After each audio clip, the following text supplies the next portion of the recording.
Então, começamos. Hoje é o 37º encontro de cravistas em quarentena, o primeiro de 2021.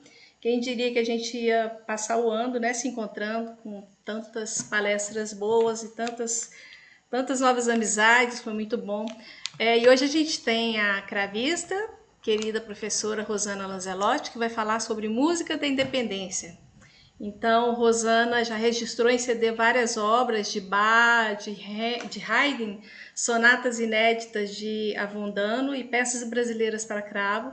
Resgatou também obras de Neumann, que inauguraram o repertório da música de câmara no país, que foram registradas por ela, né, por Rosana e por Ricardo Kanji, no CD Neumann no Brasil. É autora do livro Sigismund Neumann, Música Secreta, Minha Viagem ao Brasil, que foi lançado em 2009. Portanto, uma pessoa super qualificada para falar desse assunto maravilhoso que vai ser hoje. E também, Rosana, gostaria de dizer que foi idealizadora da série Música nas Igrejas, uma importante série que durou mais de 20 anos e levou concertos de música clássica a todos os bairros do Rio de Janeiro, né? E então, esses dois lados, Rosana, que são doutora em informática e excelente cravista, facilitaram essa aventura maravilhosa que ela vai falar para nós hoje também, que é o portal de Música Brasilis, um portal que disponibiliza partituras, vídeos, jogos em torno de repertórios brasileiros de todos os tempos, um repertório que ajuda pesquisadores, alunos, professores, que tem mais de 500 obras de compositores, então é um portal muito importante. E Rosana, é um prazer ter você com a gente, eu fico muito feliz com a sua presença.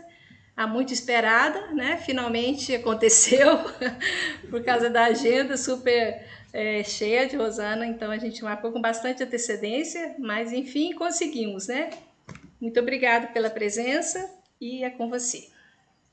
Obrigada, Beatriz. É um grande prazer. Primeiro, eu queria te agradecer por termos reunidos todas e todos nesse grupo maravilhoso.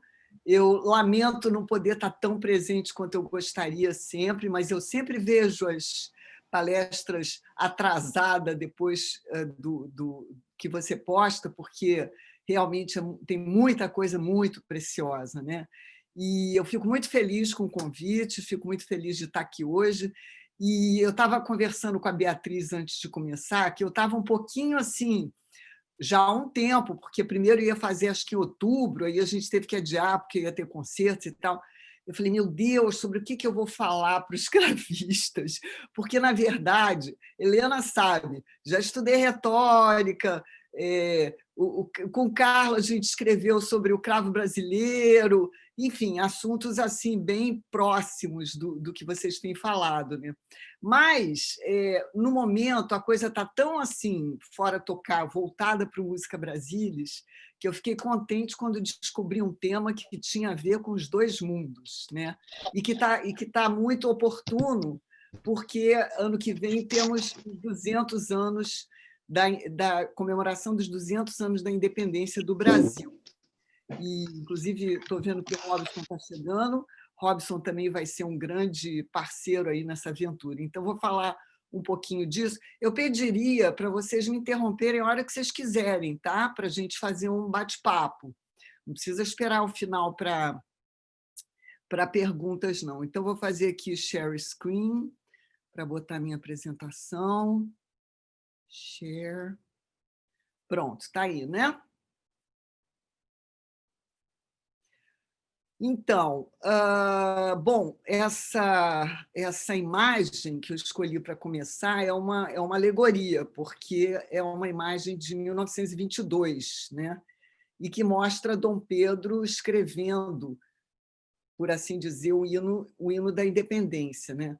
Eu acho essa imagem muito bonita, ela pertence ao Museu Histórico Nacional, e eu acho que 200 anos da independência é um momento também da gente lembrar duas coisas que eu acho que só nós músicos é que sabemos mais de perto. Primeiro, que a história do Brasil tem uma trilha sonora que muitas vezes não é conhecida dos historiadores. Então, quando eles fazem suas pesquisas, eles esquecem de considerar a música como uma parte, digamos assim, de legado que é também memória da história, né? Só um exemplinho para ilustrar isso que eu estou falando. Participei de uma mesa uma vez no Instituto Histórico Geográfico Brasileiro, que estava falando era comemorativo dos 200 anos da aclamação de Dom João, que aconteceu em 2018. Então, tinha uma palestra muito interessante sobre o estudo das dedicatórias de obras literárias dedicadas a Dom João. Bom, a gente sabe a quantidade de música que tem dedicatória mencionando Dom João, não é? E às vezes os historiadores esquecem de lembrar que os repertórios eles são também documentos que, de alguma forma, têm essa conexão com a história. Então, eu lembro sempre isso, que a nossa história ela tem uma trilha sonora, e essa trilha sonora ela é muito rica, e, nesse momento da independência, eu estou feliz que a gente vai poder lembrar disso.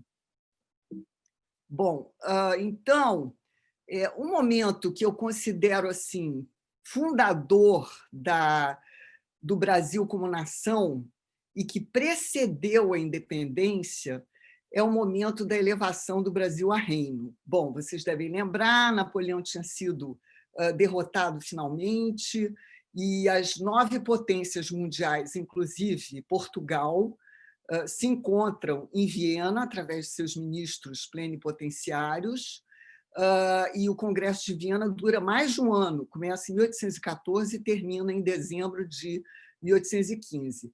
Ali se redesenhou a Europa, a partir da derrota de Napoleão, e, no tocante ao Brasil, a Portugal, havia questões bastante sensíveis, como a condenação da escravatura, que ainda se exportavam muitos escravos africanos para o Brasil, e a questão de que Dom João não estava na capital do reino, que era Lisboa, ele estava no Rio de Janeiro.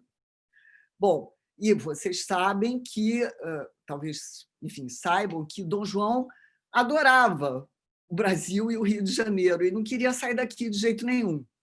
Então, o Conde da Barca, que era o seu principal assessor e que foi muito amigo do Neumann, né? Eu falo bastante disso lá no meu livro, ele também não queria ir, e então, junto com Talleyrand, concebeu-se essa ideia de criar um Reino Unido de Portugal, Brasil e Algarves, de modo que a capital era onde estava o rei, portanto, no Rio de Janeiro, né?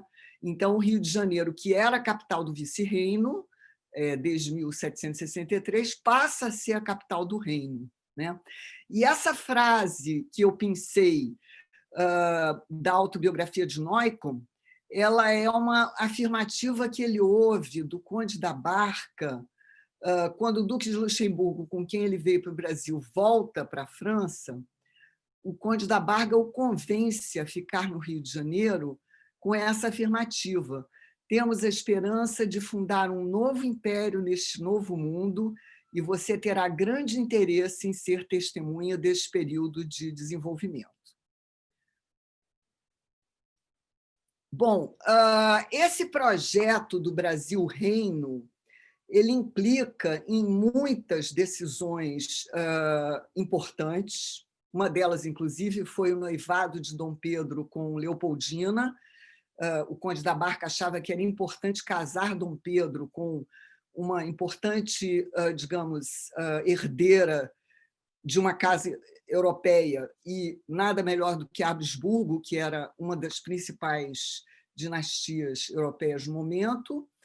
E, particularmente na questão musical, a gente vê a evolução da contratação de músicos ao longo do tempo, e a gente vê que isso tem um impulso bastante significativo a partir de início de 1816, que, então, morre Dona Maria I e o Dom João passa a ser rei.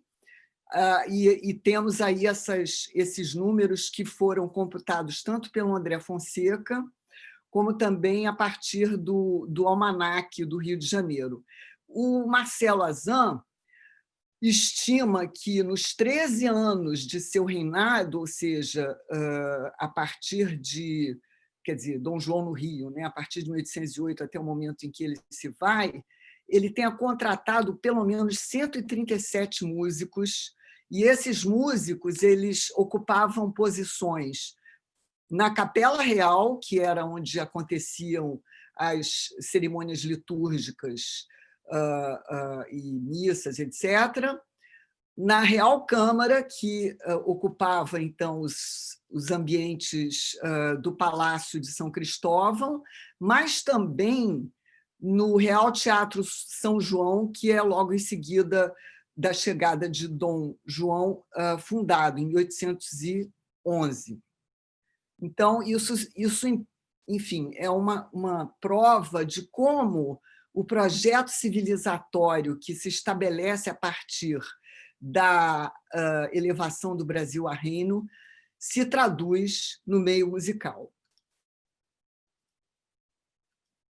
Bom, se a gente for, digamos assim, relacionar os principais compositores do período da independência, né, eu enumero esses, que essa lista não é exclusiva, obviamente, mas são, digamos assim, aqueles compositores que têm digamos, uma importância mais significativa, tanto como compositores para a Real Capela, como é o caso de Marcos Portugal, José Maurício Nunes Garcia, o próprio Fortunato Maziotti, que passa a ser o segundo mestre-capela mais para o fim do segundo decênio do século XIX. Sigismund Neukomm, que chega em 1816, a gente vai falar com detalhes disso, porque esse é o meu assunto preferido, como vocês sabem. Francisco Manuel da Silva, que foi o autor do hino nacional e que também fundou o Imperial Conservatório de Música, que deu origem à Escola de Música da UFRJ hoje, e o próprio Dom Pedro I. Essa imagem que a gente vê é uma imagem impressa no século XIX do hino imperial e constitucional, que nada mais é do que o nosso hino da independência, com a letra ligeiramente alterada. Bom, outros repertórios relacionados à independência, a gente tem que lembrar dos repertórios urbanos.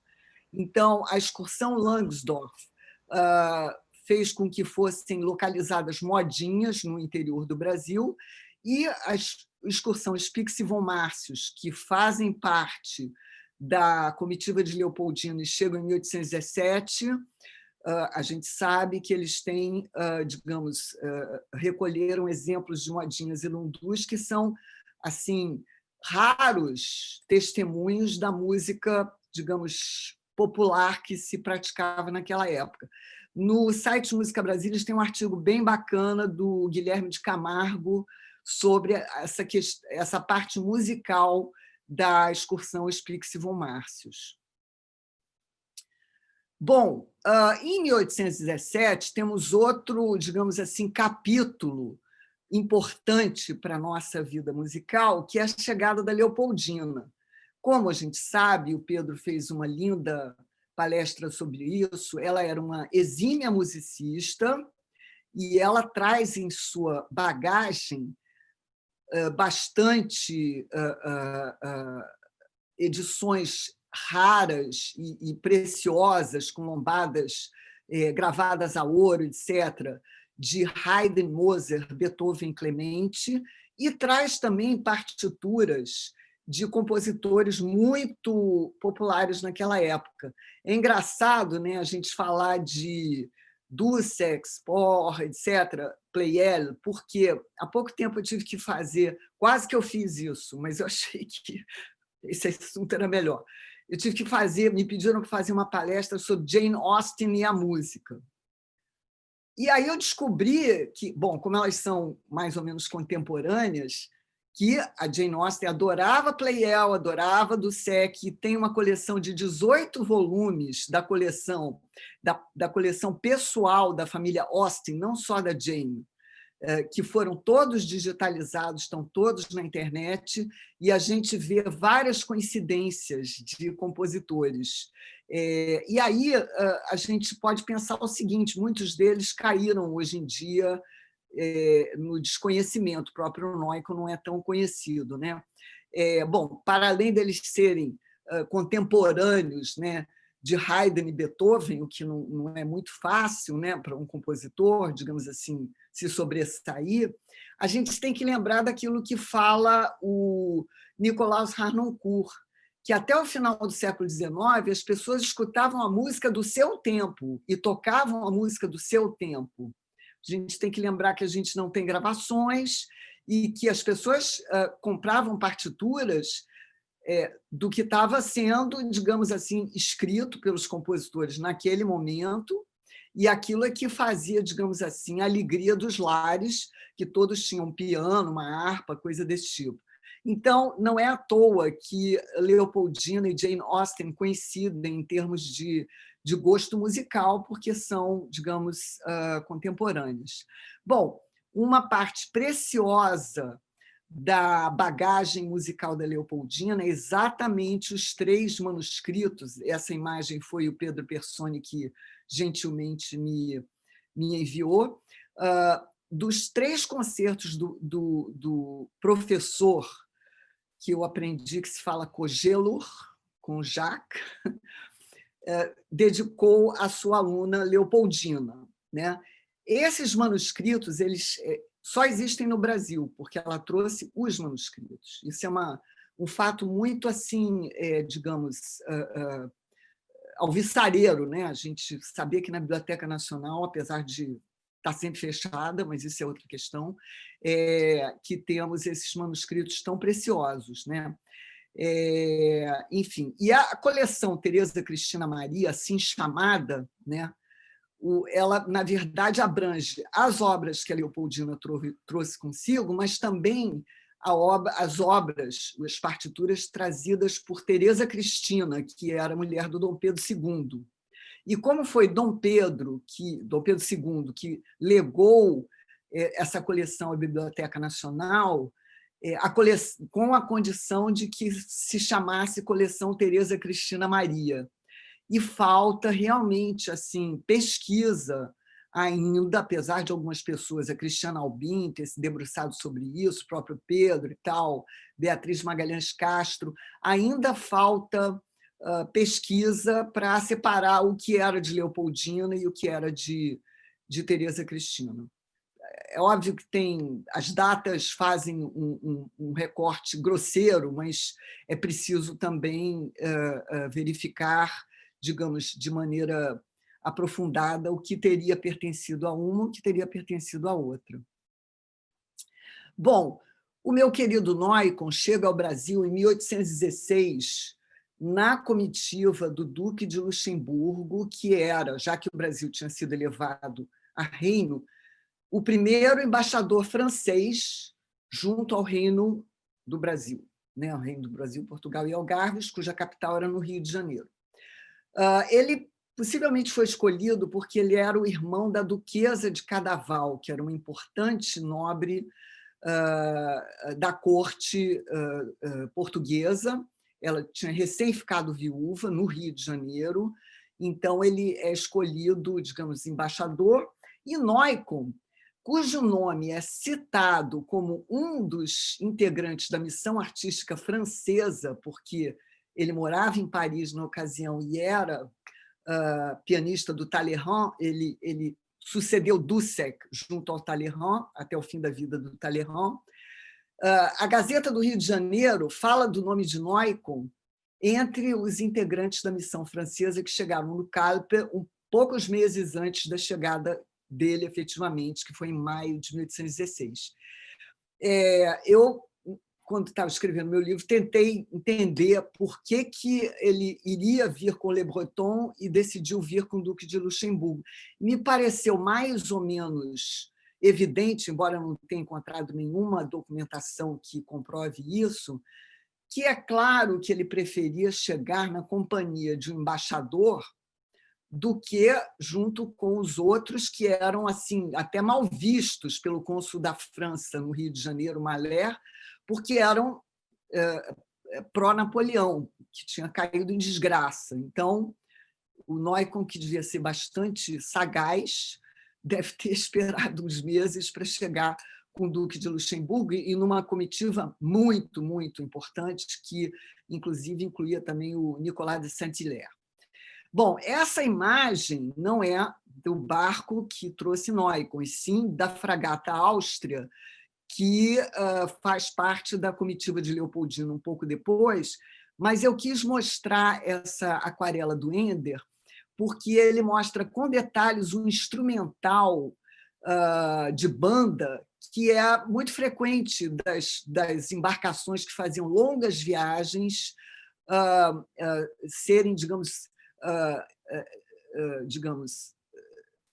estar presente uma banda que fazia música para, digamos, entreter os passageiros. Bom, aliás, para essa banda, que é a banda possivelmente dirigida pelo Erdmann Neupart, que é o clarinetista que embarcou, enfim, como líder da banda, Neukomm escreveu 12 marchas ou divertimentos que muito tempo se considerou como teria sido uma obra perdida de José Maurício Nunes Garcia.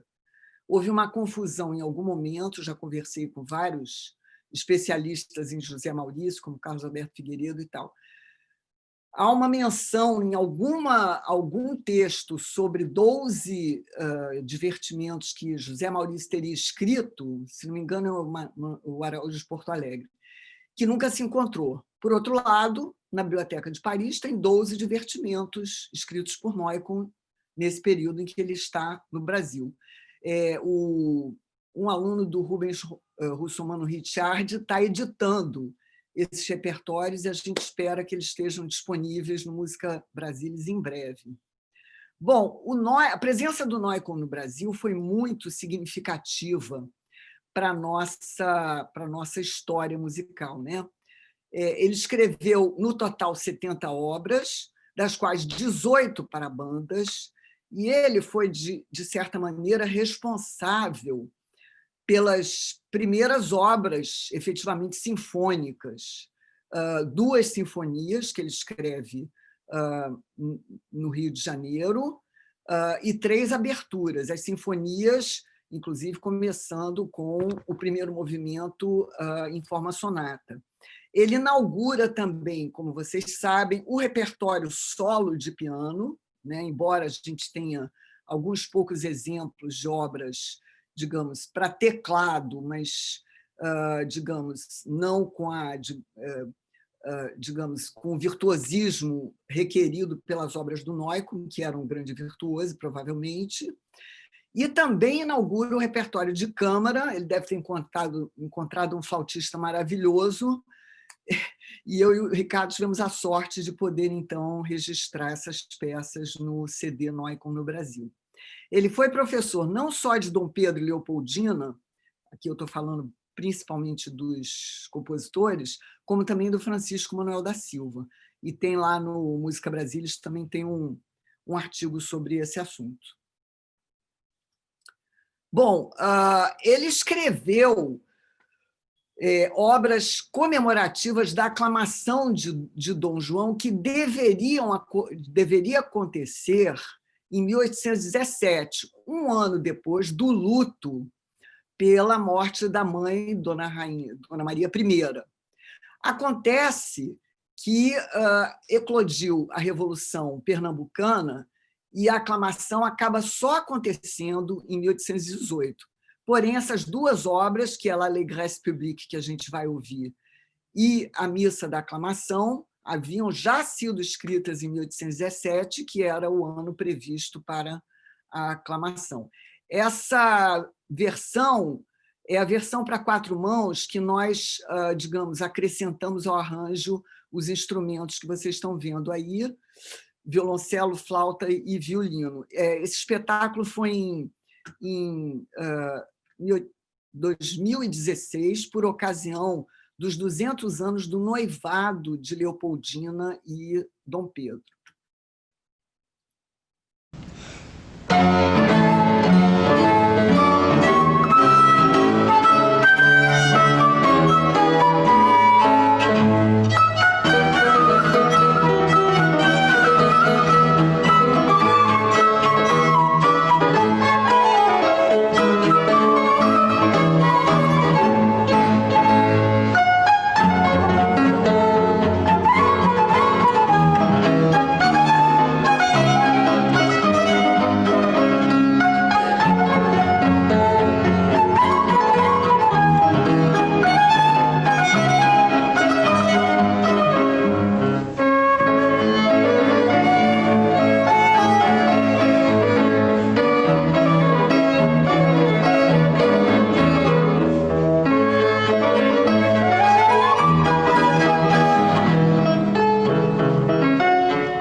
Então, esse gênero de marcha era muito popular naquele momento, principalmente para bandas. Nesse caso, o Noicon escreveu para grande orquestra e, como era muito comum, ele transcrevia para piano a quatro mãos.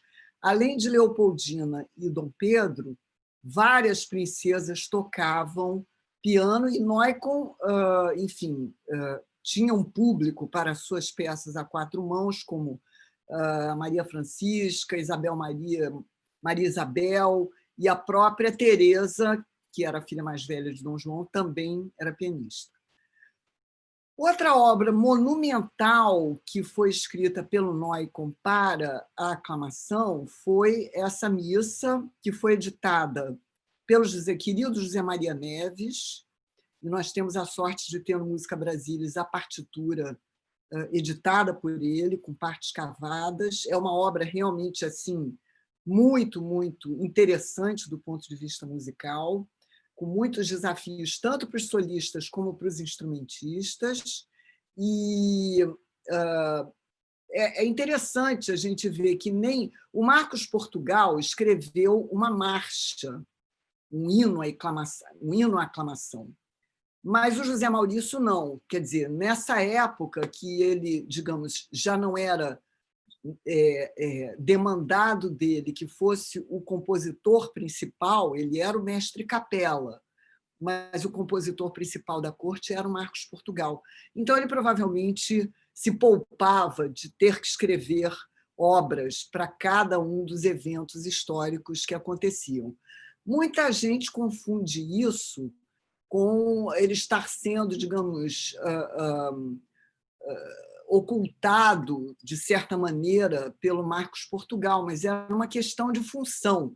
Se a gente for olhar o que cabia ao mestre capela e o que cabia ao compositor da corte, a gente vai ver claramente que ao mestre capela cabia a função de fazer com que os músicos estivessem vestidos corretamente, tivessem os instrumentos, tivessem a música que deveriam tocar e assim por diante. Ele zelava pela execução da música, digamos assim, e não pela composição. Bom, se a gente notar, então, os pontos principais que são contribuições de Neumann para a música brasileira, o primeiro, obviamente, é que ele traz o estilo vienense, a forma sonata, que se traduz nas sonatas e sinfonias que ele escreveu em terras brasileiras. Ele foi o primeiro compositor de todos, antes de qualquer brasileiro, a escrever música clássica inspirada em gêneros populares. Durante muito tempo achou-se que havia sido Brasília e Tiberê, que é mais para o final do século XIX. E não, a gente sabe que Neumann escreveu O Amor Brasileiro, inspirado em Lundu, e o Lamoureux, o Apaixonado, que é inspirado numa modinha do Joaquim Manuel da Câmara. De quem, aliás, ele anotou e harmonizou 20 modinhas. O Joaquim Manuel da Câmara era um modinheiro, um violeiro que tocava se acompanhando da viola pelas ruas do Rio de Janeiro e possivelmente letrado em música. E se Neumann não tivesse, digamos, feito esse registro, hoje em dia nós não teríamos acesso a essa música.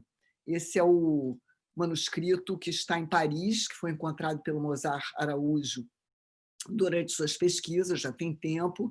Elas estão todas editadas no Música Brasilis.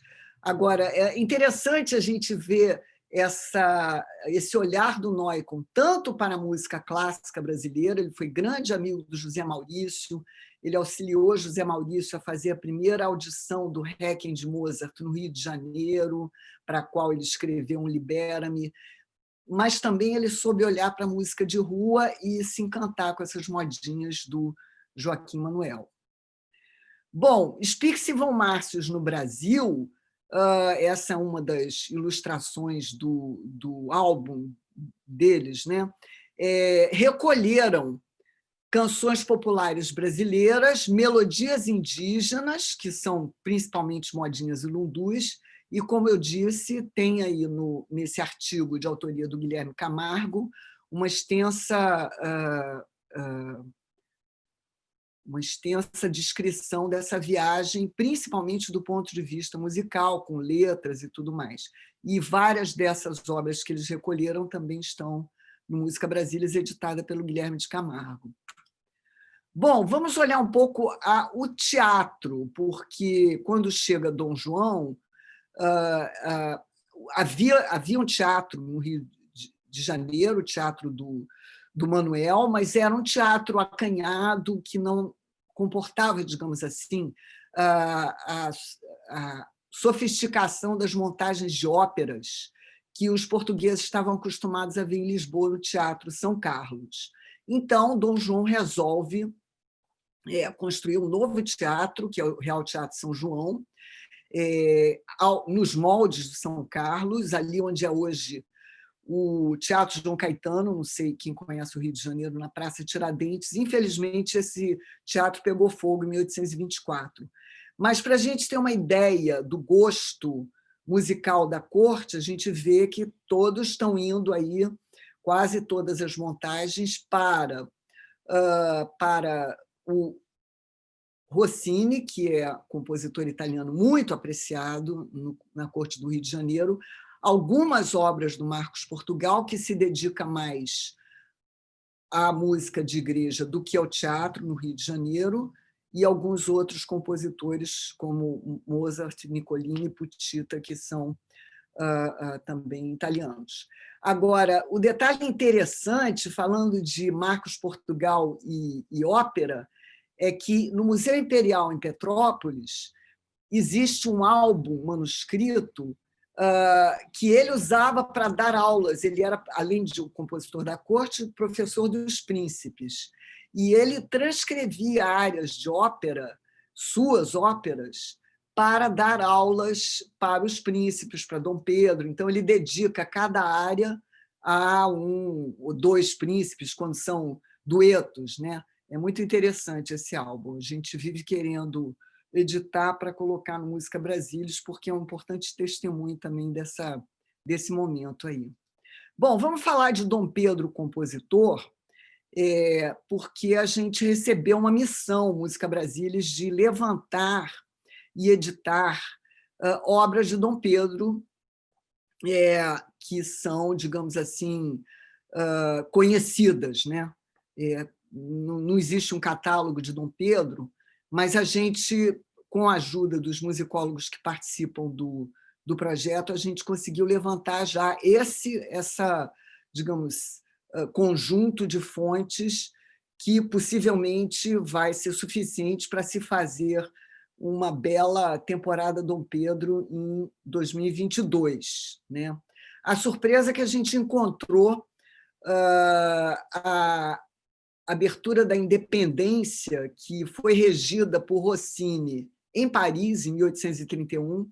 Tem uma historinha que eu acho que vocês devem conhecer, que Dom Pedro I passou por Paris alguns meses recolhendo fundos para, digamos, fazer a guerra contra seu irmão, Dom Miguel, que tinha usurpado o trono de Portugal. E o trono seria, digamos assim, de forma legítima, seria devido a Maria da Glória, que era a filha primogênita de Dom Pedro Leopoldino. Então, ele estava reunindo recursos e mercenários, etc., para ir à guerra contra o irmão, e passa 6 ou 7 meses em Paris, e costumava ir ao Teatro dos Italianos, onde o Rossini vivia regendo e tocando, enfim, tocava-se a sua música também. E ficaram amigos, e Rossini diz a Dom Pedro: olha, se você me der uma partitura sua, a gente rege.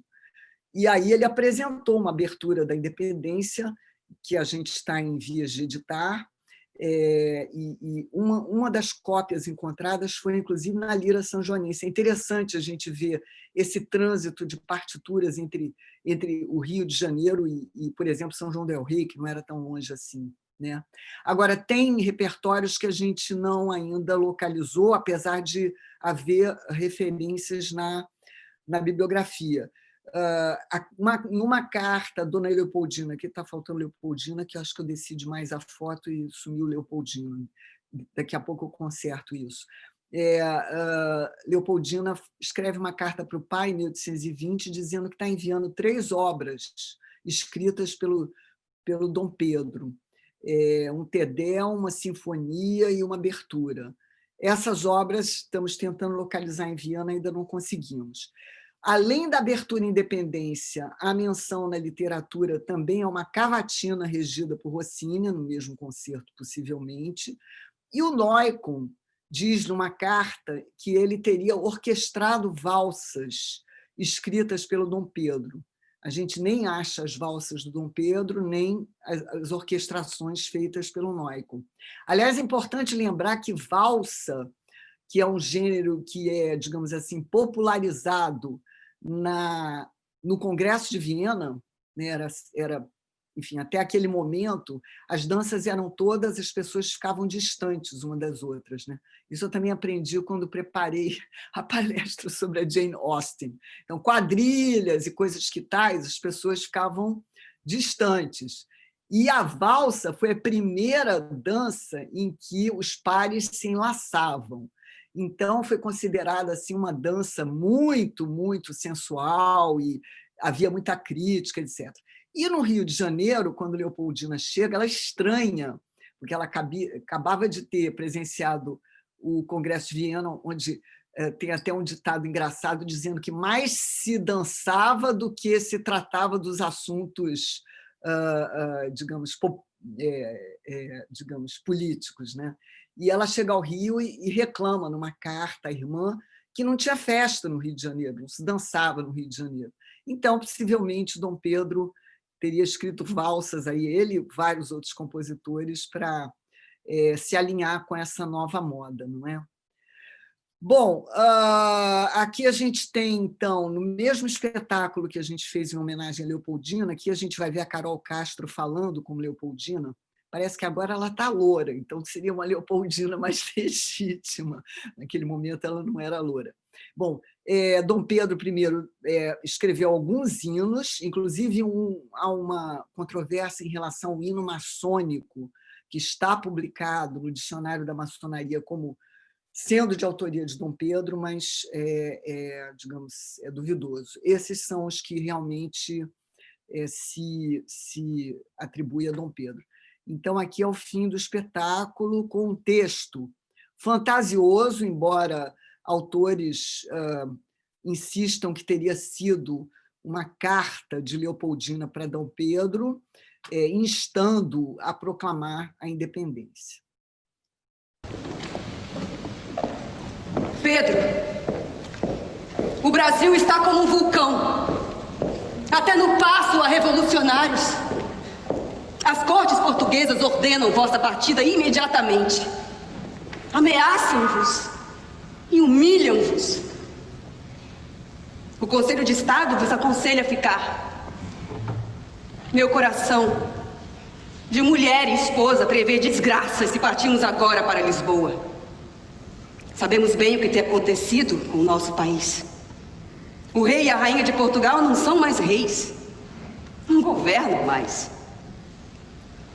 São governados pelo despotismo das cortes que perseguem e humilham os soberanos a quem devem respeito. O Brasil será em vossas mãos um grande país. O Brasil vos quer para seu monarca. Com vosso apoio ou sem vosso apoio, ele fará sua separação. O pomo está maduro. Colhei-o já, senão apodrecerá. Já dissestes aqui o que ireis fazer em São Paulo. Fazei, pois!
Então, é um bom compositor, não é? Porque esse hino é realmente muito bonito. Bom, continuando aqui, falar um pouquinho do Música Brasilis, né? Que já são 12 anos, o tempo passa rápido. Então, tem ali o portal, são 1.500 partituras, viu, Beatriz? Gratuitas quando em domínio público, mas a gente Desculpa, também... dei um número errado, né? mas a gente também distribui partituras de compositores contemporâneos que querem vender suas partituras, como é o caso do Villani Cortes. A partir dos conteúdos do portal, a gente desenvolveu as exposições Música Brasilis, que são exposições, digamos, interativas baseadas nos conteúdos do Música Brasilis. Tem um link para uma edição que a gente fez no Centro Cultural do Banco do Brasil, em Belo Horizonte. E também os circuitos. Esse espetáculo que vocês viram foi o 7º Circuito Música Brasilis, em 2016. E, enfim, a gente levou música brasileira com diversos artistas e orquestras a 30 cidades de todas as regiões do Brasil. Agora, uma coisa bacana que fizemos para a live de hoje é essa linha do tempo da música da independência. Essa timeline ela faz parte da exposição interativa, então acho que eu vou mostrar rapidinho, depois vocês olham com calma, mas é isso aqui, esse link. A gente tem, então, uma linha do tempo interativa que mostra os principais momentos e os principais compositores, e a gente fala de cada um desses, digamos, assuntos, desenvolve-se ao longo do tempo. Essa linha do tempo ela faz parte da exposição, né? Então, aqui a gente tem os compositores, com exemplos de suas obras, aqui a gente tem a Missa Solene na íntegra, que está no YouTube, e assim por diante, né? Aqui no 1815 a gente fala da elevação do Brasil a reino, com a Missa Solene também, que é um emblema da coroação de Dom João. Então, depois vocês dão uma olhadinha lá. Eu acho que eu vou botar isso aqui no chat, né, Beatriz? Sim, coloca, é importante, né? Vou colocar por aí. E aí vou voltar para terminar a apresentação. Enquanto você coloca aí, tem uma pergunta da Nívia. Nívia, você quer falar? Nívia perguntou se os músicos contratados eram brasileiros ou importados. Exatamente de quando, Nívia? Oi, não, é que a... Oi, vocês estão me vendo? Sim, pode falar. Então, lá no começo, Rosana, você colocou aquele quadro com três informações, né, do crescimento de contratação de músicos com a chegada. Então, eu fiquei curiosa em saber se esses músicos eram daqui ou se, a partir de 1816, eu acho que você colocou, né? Acho que era 1816, lá no comecinho, nos primeiros slides. E a minha curiosidade era saber se esses músicos contratados eram brasileiros ou eles vinham de fora. Então, deixa eu levar lá para aquele quadro. Bom, quando a gente fala, digamos, mais que tem um acréscimo e, em geral, são importados. Então, esse quadro ele principalmente reflete as importações de músicos que Dom João fez. E ele, é importante dizer isso, ele pagava com o real bolsinho, que era o seu próprio recurso, e não usava o recurso do tesouro para remunerar esses músicos. Ele fazia questão de ter a melhor música. Então, por exemplo, ele inaugura no Rio de Janeiro a tradição dos castrati, porque até aquele momento, você sabe que naquele momento não era possível mulheres cantarem na igreja.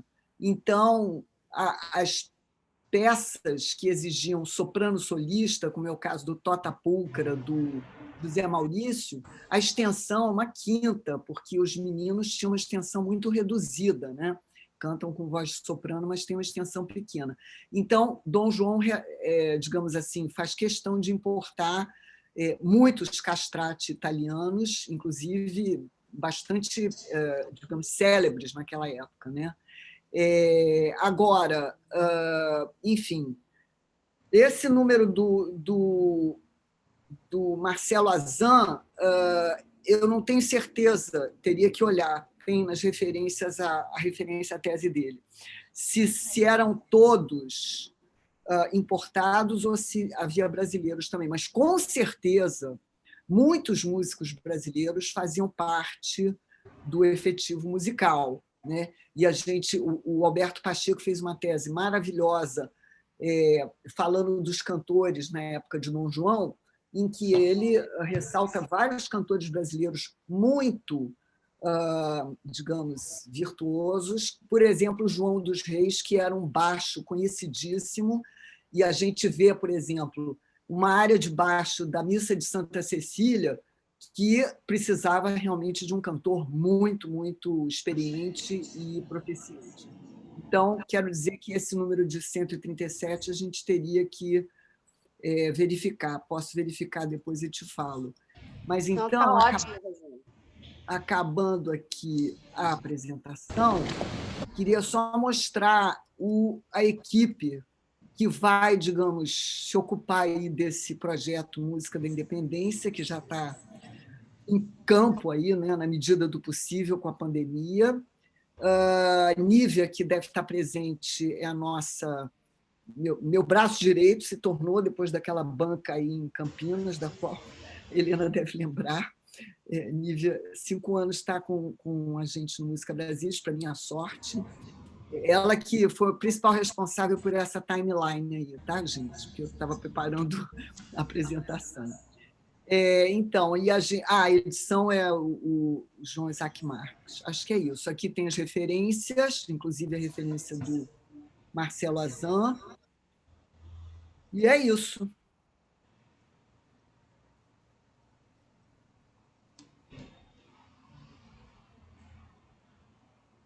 Deixa eu parar aqui o share. Pronto.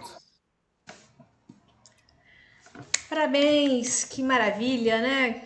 Graças a Deus a gente tem Rosana fazendo esse trabalho de Música Brasilis, que é tão importante e facilita muito a vida de pesquisadores, professores e alunos, né? Eu já falei em outro encontro virtual que a gente teve, né, Rosana, com a Cristiane, tá aí, né, Cristiane Carvalho. Cris e eu convidamos a Rosana para a série de música antiga e eu comentei no dia que o tanto que alunos meus lá do IFG usavam música Brasilis, de música brasileira e com facilidade, né? Ele é muito, muito jovem, muito dinâmico, colorido, é uma pesquisa agradável para todos, né? Para alunos de ensino médio, para todo mundo, é muito importante. É um orgulho, viu? Esse trabalho seu é fantástico, é uma maravilha. Olha só, uma coisa que eu faço questão sempre de falar é que o Música Brasilis é uma rede de colaboradores, né? Tem lá na última página sobre Música Brasilis o nome de todo mundo que doa partituras, doa edições, contribui com artigos, em resumo. Então, vou pedir para o pessoal, primeiro, enfim, se tiverem edições que fizeram nas suas dissertações de mestrado ou nas suas teses de doutorado, para não ficar restrito à tese, né? Se quiserem doar para o Música Brasilis, o crédito é devidamente dado, né, do editor. Isso é uma coisa que eu acho que a Música Brasilis não seria o que é se não tivesse essa adesão da comunidade, né? E eu sempre procuro também, enfim, todas as intervenções que a gente faz, lembrar isso, que a gente tem, é uma rede, né? Eu acho que sites que são silos, assim, que são muito fechados em si mesmo, eles, digamos, vão ter menos, digamos, oportunidade de crescer e de contribuir para o legado que eles estão, de certa maneira, recuperando, né? Helena, antes de você entrar, eu até comentei que a gente tinha o projeto do Almeida Prado, e não desisti não, tá? Vamos em frente com isso, porque Almeida Prado é um que necessita, né, daquelas edições das obras para cravo devidamente corretas e com uma boa paginação. Estava falando com o Carlos. Rosana, obrigada, você me deixa feliz em dizer que não esqueceu, porque eu também não esqueci, mas passei assim todo esse tempo, praticamente 1 ano agora, né? Oscilando, né? Às vezes eu acho que vai dar certo, depois às vezes eu acho que não vai dar certo. E resolvi começar o ano 21, agora 2021, fazendo um processo de recuperação do projeto, respiração artificial, massagem no coração, para ver se ele volta. Ainda não desisti, apesar de que a pandemia deixa a gente bem meio paralisado, né? Mas que bom, eu agradeço que você lembre disso. Não, eu acho super importante, estava falando para o Carlos, né? Quer dizer, tem tanta coisa que precisa ser editada, e a gente sabe que a Constança é muito, digamos assim, aberta em relação à questão dos direitos autorais, né? Então, isso facilita, né? Porque tem gente assim que o compositor não está em domínio público e acha que está sentado em cima do baú das moedas de ouro. E acha que vai ficar rico vendendo partitura. Exemplo, os descendentes do Ekel Tavares. Você acaba matando o compositor, porque se você disponibiliza a partitura de graça, você pode eventualmente se beneficiar dos direitos de execução, de gravação, etc., né? Que o Música Brasília não se envolve com isso. No nosso caso, é só a partitura. Mas aí as pessoas ficam achando que vão ganhar dinheiro vendendo partitura, aí é um problema. Mas tudo bem, acho que a gente tem que respeitar todos os pontos de vista. Tem gente como o Villani, que é muito popular, e realmente as partituras dele vendem que nem pão quente, né? Mas, enfim, é um caso, né? E eu acho que a gente tinha que aproveitar mesmo que a Constância tem essa mentalidade aberta em relação aos direitos autorais. Eu estou vendo o Carlos aí. Carlos, também é bom começar a aquecer os dedinhos, que se o projeto ressuscitar, estaremos juntos também, né? E eu, além de aquecer os dedos, fazer muitas contas nele.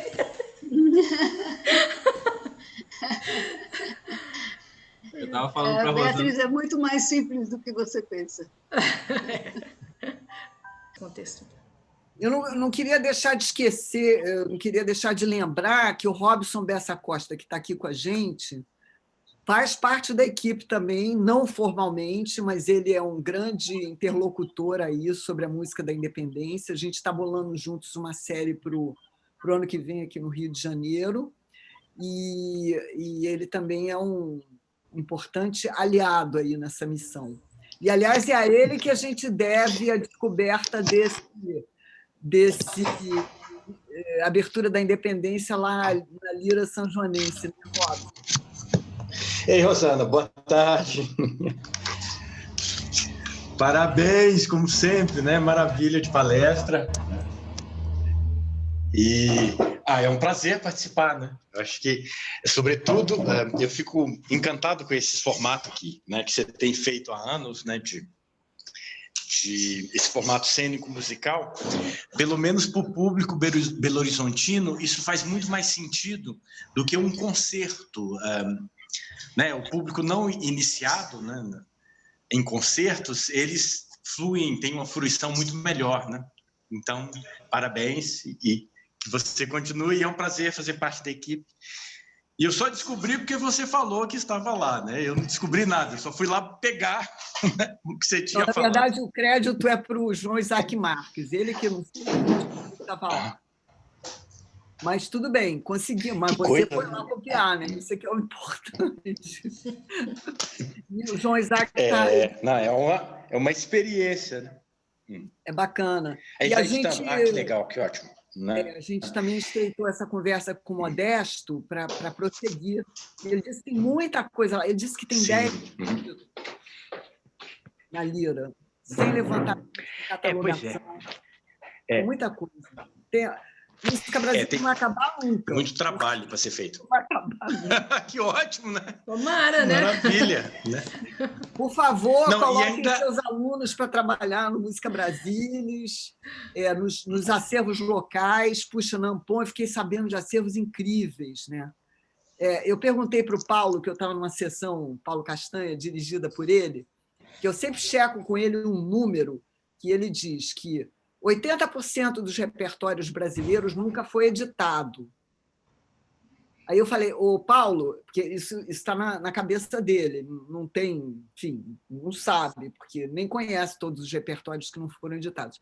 Ele falou, olha, essa proporção não para de crescer, porque não para de se achar acervos manuscritos e que todos precisando de levantamento, acondicionamento, edição, etc. Então, é uma missão bem bacana, porque a gente vê que é necessária, né? Rosana, Oi, pues, Lives.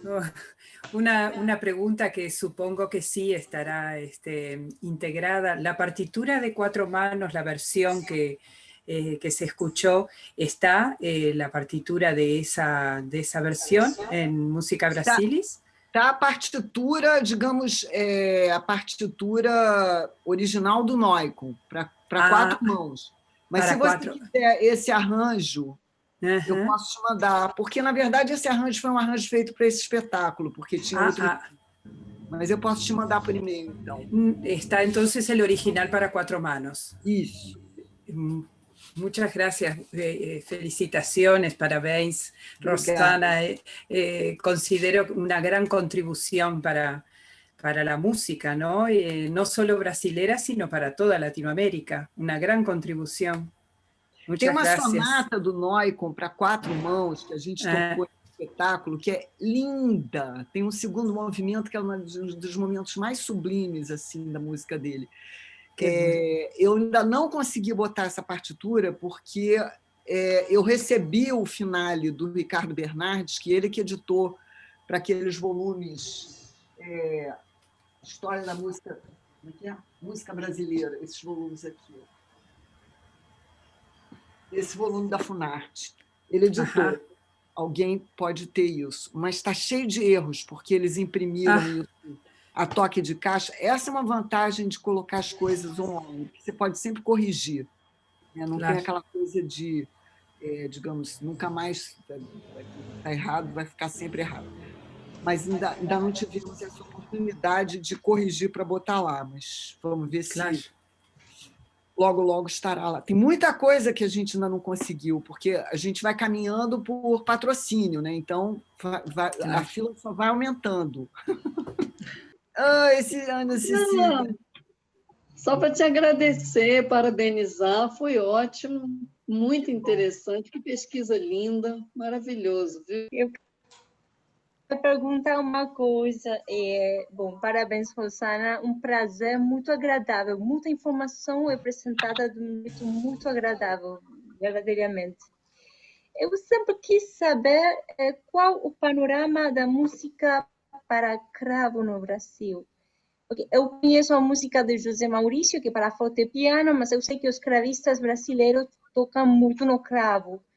Algumas coisas ficam bem, outras a gente sente que necessita outros recursos, que é uma linguagem já mais pianística. Mas então, qual é a música propriamente para cravo? Seja composta no Brasil ou de compositores europeus, portugueses ou também de outros países que tiveram uma presença importante no Portugal e que podem ter vindo no Brasil. Então, Ana Paula, obrigada. No... Obrigada pela pergunta muito oportuna. Ao contrário da América Espanhola, onde havia muita integração dos músicos espanhóis com os músicos locais, isso não aconteceu no Brasil até a vinda de Dom João. A gente tem alguns músicos brasileiros que foram estudar em Portugal, como é o caso do Luiz Álvares Pinto, recifense, no século XVIII. Então, digamos que talvez... Bom, e aí a gente tem também alguns outros, também no século XVIII, que foram. Mas, bom, quem vinha ligado à música antes do Dom João foram os jesuítas. Mas os jesuítas, basicamente, eles usavam a música para catequizar os índios, então eles usavam vilancicos e canções ibéricas, de que eles transformavam a letra para fazer catequese. Bom, a gente encontrou, a gente não, o Paulo Castanha com o Jaelson Trindade encontraram em Mogi das Cruzes, o famoso conjunto de Mogi das Cruzes, que eu acho que é o conjunto manuscrito assim, mais antigo de que se tem notícia hoje. Mas é só música, vocal, instrumental, não há música para teclado, né? Tem a sonata de Sabará, que ninguém sabe a autoria, mas obviamente não é de compositor brasileiro pelo estilo, né? Não havia tradição de música para tecla no século, até o século XVIII. Quem inicia essa tradição de música para teclado, música solista, música que não é para a igreja só, é o Noicon e a chegada de Dom João, né? Então, a partir do século XIX, e aí, como você diz, aí basicamente é repertório para piano. O próprio método de pianoforte do José Maurício, claramente ele diz que é um método para pianoforte, além de que tem baixo de Alberti, um monte de coisas que no cravo não são tão bem assim, não é? Bom, eu e o Carlos fizemos uma pesquisa que se chama Cravo Brasileiro com Certeza, não sei se você conhece. A gente compilou o repertório do século XX e XXI. Então, a gente pode te mandar, eu posso te mandar o link, eu tenho que procurar o link no Academia. A gente postou, acho que no ResearchGate, não é, Carlos? Não sei se o Carlos está aí ainda. Ou no academia.edu, não me lembro. Mas eu vou achar o link e te mando. Eu mando o link agora, tá fácil aqui.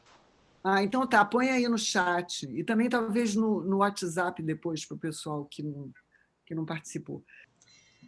Rosana, mais alguma pergunta? Robson. Tem só um comentário. Na senda dessa pergunta da Ana Paula, eu vi uma coisa que me inquietou, sempre me inquietou, essa questão dos compositores, né, e da imigração no Brasil no século XVIII. Como eu sou muito ligada aos estudos italianos aqui e às pesquisas, sempre me inquietou de pessoas, de europeus vindos para o Brasil no século XVIII. E eu falei, bom, deve ter vindo gente, né, porque o ouro, né, a grande quantidade de riqueza atraiu gente de muito lugar. Então, pesquisando nesse livro aqui, depois eu posso até postar, tirar foto, pôr no grupo, História de Minas Gerais, as Minas Setecentistas, eu achei nome de italianos e franceses no século XVIII.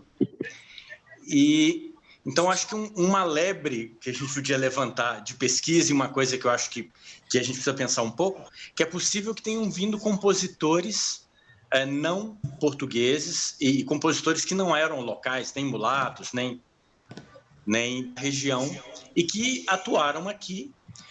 E pelos nomes que eu vi, e uma tática que às vezes as pessoas usavam, é que eles aportuguesavam os nomes para facilitar a integração.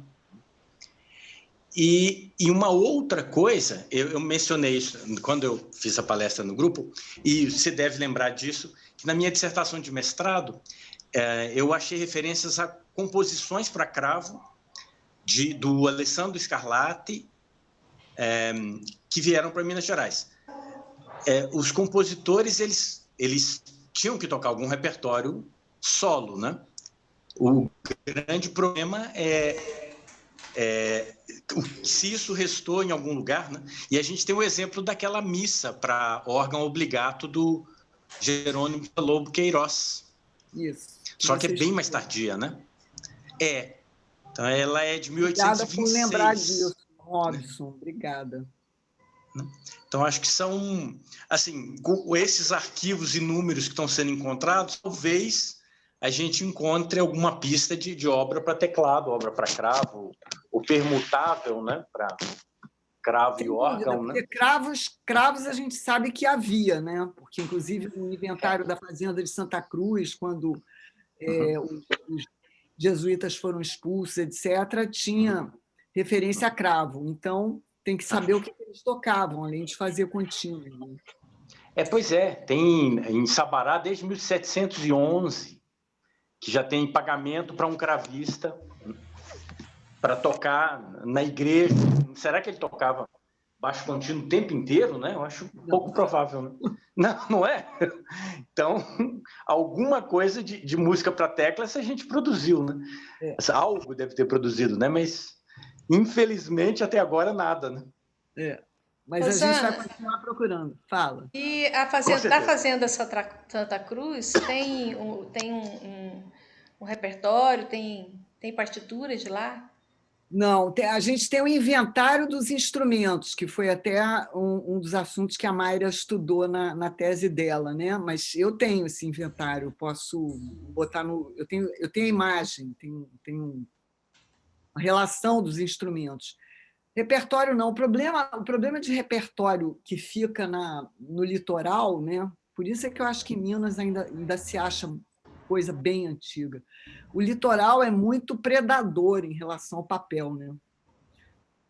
Então, São Cristóvão, que é uma das cidades mais antigas do Brasil, você não acha nada mais antigo, e assim vai, né? Então, lá em Recife, o padre Jaime Diniz fez uma pesquisa pelo interior, mas não tem nada de teclado solo, né? Tem obras que precisam de contínuo, mas não teclado solo. Em resumo, é o que o Robson falou, vamos continuar procurando. Quem sabe uma hora a gente acha um tesouro. Essa é a vida dos ratos de arquivo de biblioteca. É nome de banda de rock, né? Ratos de Porão, somos nós. É isso aí. Sim, Helena.